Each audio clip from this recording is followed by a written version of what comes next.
1935년 홍콩, 독일 출신의 젊은 고생물학자 구스타프 폰 퀴니히스발트는 뒷골목의 허름한 한약방에 들어섰습니다. 당시 그가 찾던 것은 중국인들이 용골, 즉 용의 뼈라 부르며 갈아 마시던 정체불명의 뼈조각들이었는데요. 사실 이 용골의 상당수는 아주 오래전 죽은 동물들의 화석이었고, 괜히 히스발트는 약재로 팔려나가 부서지기 전에 그 속에서 고대 생물의 흔적을 건져 올리려 약방들을 훑고 있었죠. 젊은 양반, 귀한 거 하나 보고 가시오. 이게 바로 태고 쪽 용에게서 뽑아낸 이빨이오. 그러던 그의 눈에 유독 커다란 이빨 하나가 들어옵니다. 사람의 어금니와 똑 닮았지만 크기가 무려 서너 배는 되어 보이는 말도 안 되게 거대한 어금니였는데요. 그것을 손바닥에 올려놓은 순간 괜히 히스발트는 직감했죠. 이것은 용의 이빨도 알려진 그 어떤 짐승의 것도 아니라는 것을요. 19세기부터 20세기 초까지 중국의 한약방에서는 용골이라 불리는 약재가 은밀하게 거래되었습니다. 사람들은 땅에서 캐낸 커다란 뼈나 이빨을 전설 속 용이 남긴 잔해라 여겼고, 그것을 갈아 열병이나 경기를 다스리는 약으로 썼는데요. 하지만 20세기에 들어서며 일부 서양학자들은 이 용골의 정체가 사실은 먼 옛날 지구 위를 거닐었던 고대 짐승들이 남긴 화석이라는 것을 알아차리게 되죠. 네덜란드령 동인도에서 지질조사원으로 일하던 괜히 히스발트 역시 이 용골에 주목한 학자 중 한 명이었습니다. 그는 홍콩과 광저우의 약방들을 돌며 화석이 될 만한 이빨들을 사모으고 있었는데요. 그러던 1935년 마침내 그 거대한 어금니 하나를 손에 넣게 된 것이죠. 어금니의 크기는 가로 약 20mm, 세로 약 22mm. 사람의 어금니는 물론이고 당대에 알려진 가장 큰 유인원인 고릴라의 것마저 압도하는 크기였습니다. 괜히 히스발트는 이것이 지금껏 학계에 보고된 적 없는 완전히 새로운 거대 영장류의 것이라 확신했는데요. 그는 이 미지의 존재에게 거대한 유인원이라는 뜻의 학명 기간토피테쿠스라는 학명을 붙였죠. 약재로 갈려 사라질 뻔했던 이빨 한 조각이 역사상 가장 큰 영장류의 실마리로 재탄생하는 순간이었습니다. 문제는 그 이빨이 정확히 어디서 왔는지 아무도 알 수 없었다는 것인데요. 약방의 용골은 중국 각지의 광산과 동굴에서 캐낸 것이 수집상들의 손을 여러 차례 거쳐 흘러든 것이라 출처를 되짚는 일 자체가 막막했죠. 그럼에도 괜히 히스발트는 포기하지 않았습니다. 그는 이후로도 홍콩과 광저우의 약방들을 샅샅이 훑으며 같은 종류의 거대한 이빨을 한 점 한 점 사모았는데요. 표본의 수가 늘어갈수록 화석의 출처 또한 조금씩 좁혀졌고, 마침내 1939년 무렵 그는 이 이빨들이 중국 남부의 광둥성 혹은 광시성 일대에서 왔을 것이라는 추정에 다다랐죠. 하지만 그의 연구는 곧 거대한 벽에 부딪히고 맙니다. 제2차 세계대전이 발발하면서 자바섬에 머물던 괜히 히스발트가 일본군에 의해 포로로 억류되고 만 것이죠. 자신이 없는 사이 귀중한 화석들이 사라질 것을 우려한 그는 억류되기 직전 기간토피테쿠스의 이빨들을 우유병 속에 담아 친구의 집마당에 몰래 파묻었습니다. 그리고 종전 후 다행히 화석들을 무사히 되찾을 수 있었는데요. 한 인류학자의 집념이 아니었다면 역사상 가장 거대했던 유인원의 첫 증거는 전쟁의 포화 속에 영영 묻혀버렸을지도 모를 일이었죠. 괜히 히스발트가 포로 생활로 연구를 잊지 못하는 동안에도 학계는 이 정체불명의 거인을 두고 술렁이고 있었습니다. 이것이 대체 얼마나 거대한 생물이었을지 가늠이 되지 않았기 때문인데요. 세계 각지에서 수많은 가정과 추정치들이 우후죽순 터져나오기 시작했죠. 기간토피테쿠스라는 이름은 그야말로 문자 그대로의 뜻을 담고 있었습니다. 발견된 이빨과 훗날의 턱뼈 크기에 현생 유인원의 신체 비율을 그대로 대입해 계산해보자 상상을 초월하는 덩치가 도출되었기 때문인데요. 학자마다 추정치는 제각각이었지만 지구 역사상 가장 거대한 영장류라는 의견에는 변함이 없었죠. 1946년 독일의 인류학자 프란츠 바이덴 라이히는 기간토피테쿠스가 수컷 고릴라의 2배에 달했을 것이라 보았습니다. 1957년 중국의 고생물학자 베이원 중은 그 키를 무려 3.7m로 추정했는데요. 1970년 미국의 학자 엘윈 시몬스와 피터 에텔은 키 약 2.7m에 몸무게 270kg, 즉 수컷 고릴라보다 40%가량 무거운 거구를 제시했죠. 현존하는 가장 큰 영장류인 동부 고릴라의 수컷이 200kg 안팎이라는 것을 생각하면 이 수치들이 얼마나 압도적인지 알 수 있는데요. 하지만 이 어마어마한 수치들에는 한 가지 근본적인 문제가 존재했죠. 바로 이 모든 추정이 오로지 이빨과 아래 턱뼈만을 근거로 하고 있다는 사실이었습니다. 놀랍게도 기간토피테쿠스는 발견된 지 90년이 다 되도록 두개골도, 팔다리 뼈도, 척추도, 그 어떤 몸통 화석도 단 한 점 발견된 적이 없는데요. 세상에 남은 것이라고는 1000개가 넘는 무수한 이빨들과 4점의 아래 턱뼈가 전부였죠. 여기에는 두 가지 이유가 맞물려 있었습니다. 첫째는 기간토피테쿠스가 살던 아열대 밀림의 산성 토양이었는데요. 축축하고 산성을 띤 정글의 흙은 땅에 묻힌 뼈를 오랜 세월에 걸쳐 서서히 녹여버렸죠. 둘째는 뜻밖에도 호저였습니다. 호저는 자신의 가시를 자라게 할 영양분을 얻기 위해 동물의 뼈를 통째로 갉아먹는 습성이 있는데요.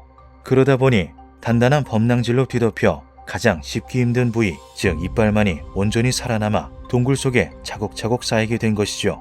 이것은 마치 단추 하나만 쥐고서 옷 전체를 짐작하는 일과 다르지 않다.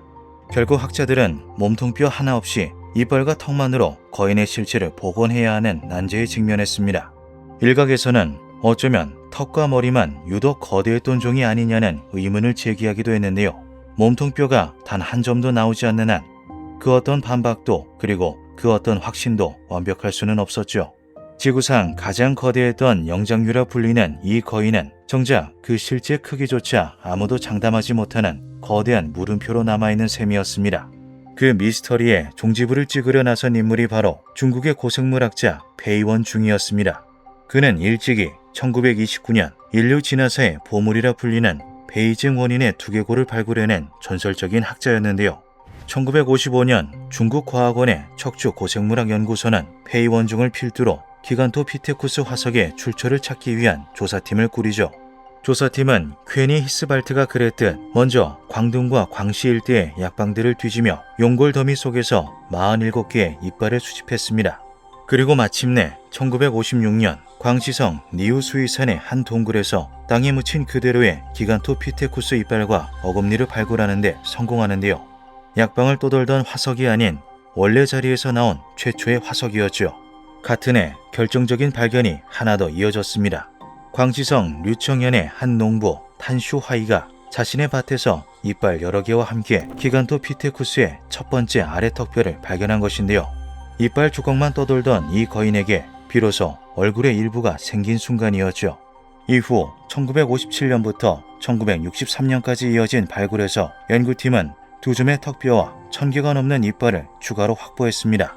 수십 년 전 홍콩 약방의 이빨 한 조각에서 시작된 이야기가 비로소 그럴듯한 모양새를 갖추기 시작한 것인데요. 하지만 그토록 많은 이빨이 쏟아져 나오는 동안에도 거인의 몸에 해당하는 뼈는 끝끝내 발견되지 않았죠.